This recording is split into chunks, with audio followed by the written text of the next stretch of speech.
Okay, so I think we're here. Cameras are there. Okay. So everybody, welcome. Welcome, sir. Thank you very much. I'm delighted to have the Prime Minister here today. We want to demonstrate and show our shipbuilding and our ship repair capabilities, and what better way to do it than to have the Prime Minister here with us today. So without further ado, sir, I'm going to hand the stage over to you.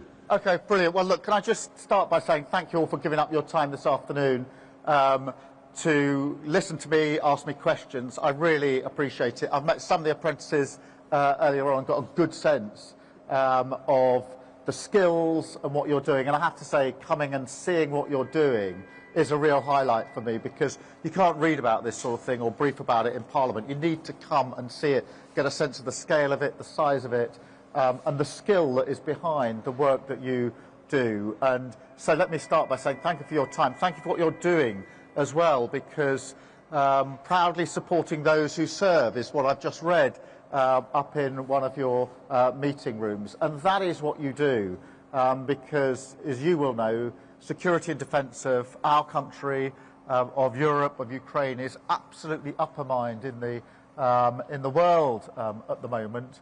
And it's really important that we always remember that there's always the front line, our armed forces, of which we're really proud and do an incredible job, but they wouldn't be able to do their job if they didn't have you proudly supporting what they're doing. So I hope you feel a real sense of pride in the work that you are doing, because you are serving your country, because without what you're doing, we wouldn't be able to do what's necessary to keep our country safe and secure. So thank you for that. You may have seen that last week we announced the highest sustained increase in defence spending since the Cold War, and that means that defence spending is going to come on track by 2027, and then a sustained year-on-year increase.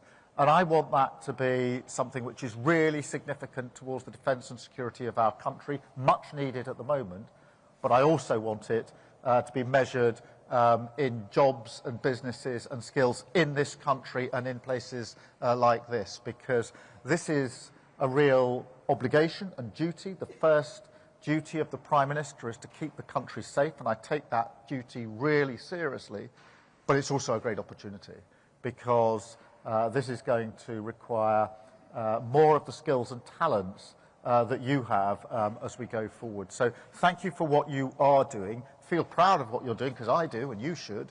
But also, we're going to be calling on you to step up as we all step up, going into the next stage of our history. So thank you so much for having me here. Thank you so much for showing me what you're doing. It's great to see the ferry here. I think the first one in 60 years. And I can't believe that it's going to be ready for probably early next year, did you say? Yeah. To be going out and to just come and get a sense of it, of the scale and the skill of what you're doing is really, really incredible. Thank you very much for that. I'm now going to take some questions. Please exercise your right to ask me questions. This isn't a great privilege that I'm affording you. I'm your Prime Minister. I'm here to serve you. You're entitled to tell me what you think. And I want you to do that, because we're here as a government to serve you, and that means your views matter to me. We've got Ali McGovern here, who's the Minister for Employment and also the local constituency MP. So in addition to any questions you've got for me, if you've got any issues beyond that or about the constituency, Ali is going to be here to take those questions as well. So please, if you've got anybody who wants to kick... And by the way, ask me about what you're doing here, ask me about defence, but ask me about something else if you want. You're perfectly entitled to ask me anything you like, so please do. Apart from football, I'm a big Arsenal supporter. Ali is a big Liverpool supporter. What was it last night? 27 shots, Paris Saint-Germain, and then 2 from Liverpool. Fantastic goalkeeping and a very, very good result if you're a Liverpool fan. But as an Arsenal fan, there's a bit of rivalry going on in relation to this. But who wants to crack in first? Yeah, I will. Got one? Yep. Please. Hi, Keir. Thanks for coming to see us today. My question is, Camel Air is proud to employ a lot of females in this industry. So we're wondering what the government's plans are to sort of reinforce that and make sure more females will work in this industry going forward.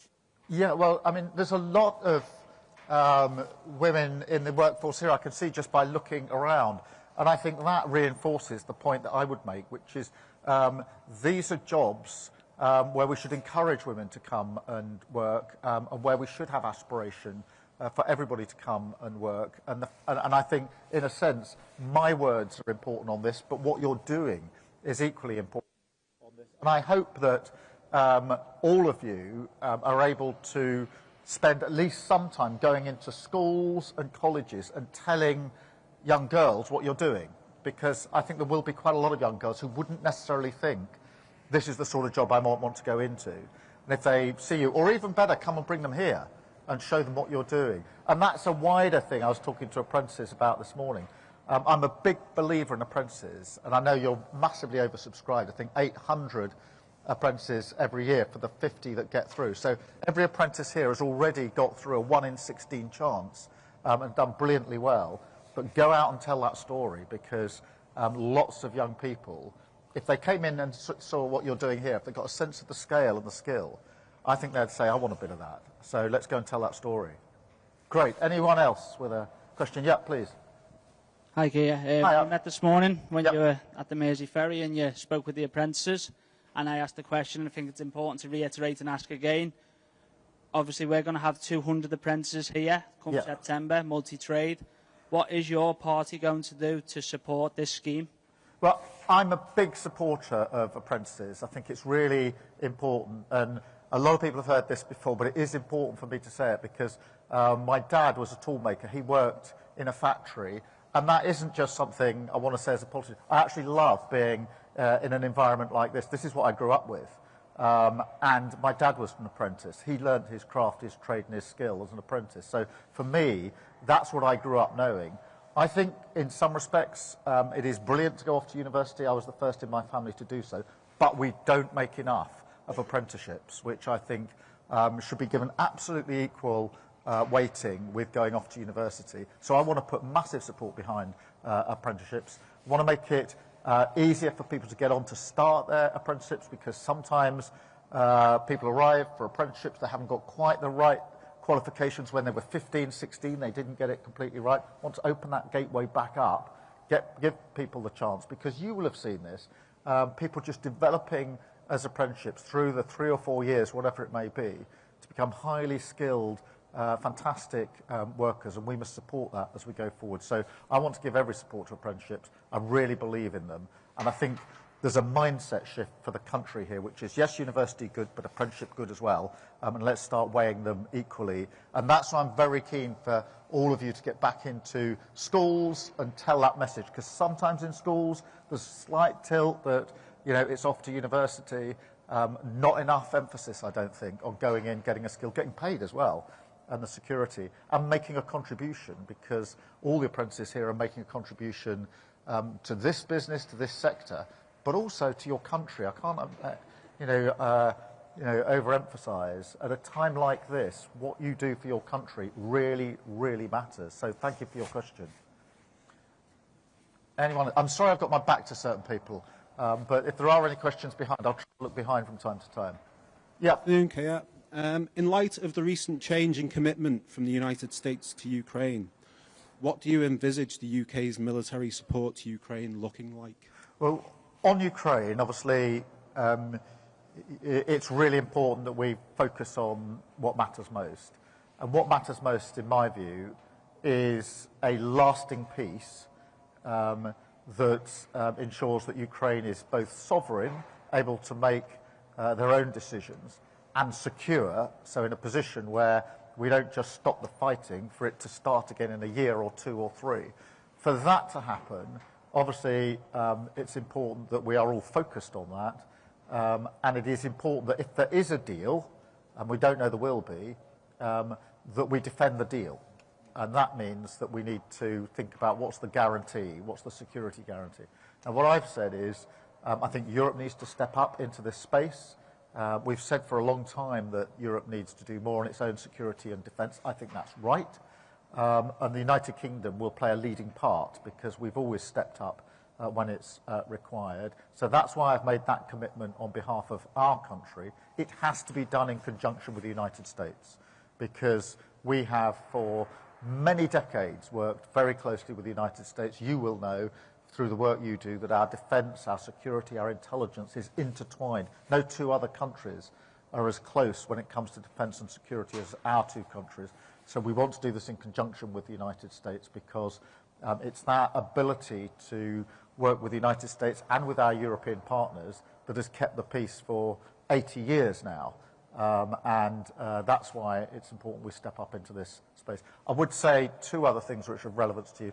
I think in the meantime, we need to put Ukraine in the strongest possible position. We don't know there's going to be a deal. The fighting is going on, and it's a big mistake to think, well, all we've got to do is wait for a deal now. We've got to make sure that if they are fighting on, they're in the strongest position, and even if they go into negotiation, they're in the strongest position. The other thing that I do think is relevant for you, it's a broader picture. I do think Europe needs to step up on security and defence more broadly. And I want to win contracts for you and others as that happens, because as the whole of Europe steps up, and I do think it will, that means it's not just the demands, as it were, of our government, it's other governments as well will be looking around to see, well, where can we place our orders for the capability we need?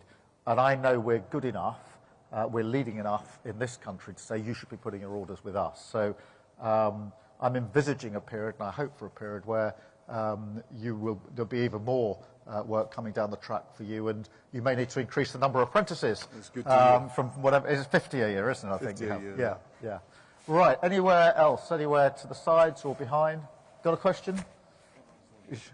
Sorry, where are we? Over here. Apologies. Hi, you just touched on it a little bit then.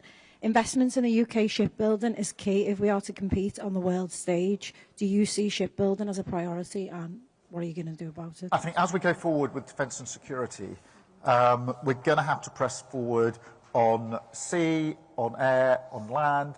If you look at the Ukraine conflict, it's clear that maritime, what we're doing at sea, has been a huge part of that. And therefore, as we go through our strategic review, as we look at what does the next chapter of our history hold, it's clear that maritime shipbuilding is going to have to be a big part of that. That's on the defence and security side. Obviously, on the civilian side, there's work to do as well. I'm really pleased this ferry is being built here. There are other ferries that should be built here and aren't being built here, in my view, and we need to make sure that that comes to our shipyards, to businesses like this. We are really good at what we do in Britain. We don't sell ourselves enough, in my view. We should be a bit more out there saying we've got the skills, we've got the people, we've got the ability, let's get on and make sure that we're winning the orders, because we're really good at this. And it'll be a very proud time when this ferry goes out early next year. It'll be a real moment, I think. Absolutely. We're looking forward to it. Be a big bit of history. Good. I think I'm just going to step forward now and do a bit of media. But unless you've got to go, I'd like to come back and just have a chat with some of you. But, I mean, don't feel you've got to stay if you don't want to, or you've got other stuff to do. But I'm going to come back and try and find some of you if I can. But I'll just go do a bit of media if you don't mind first. Yep. Thanks. George, where am I coming?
you at the level.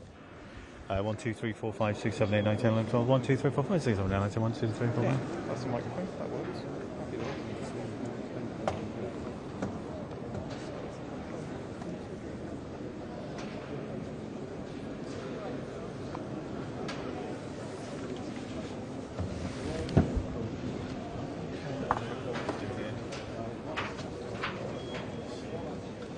Everyone else is doing it.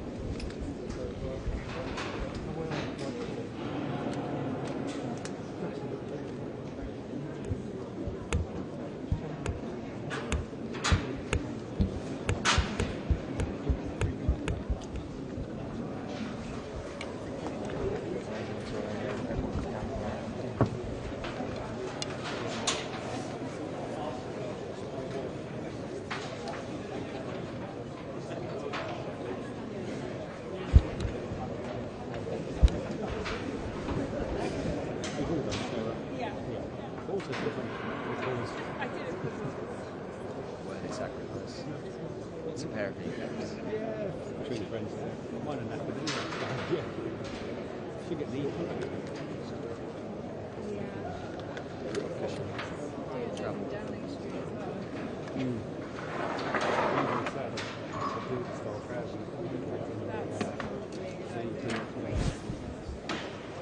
I've used them before. Here's some new ones.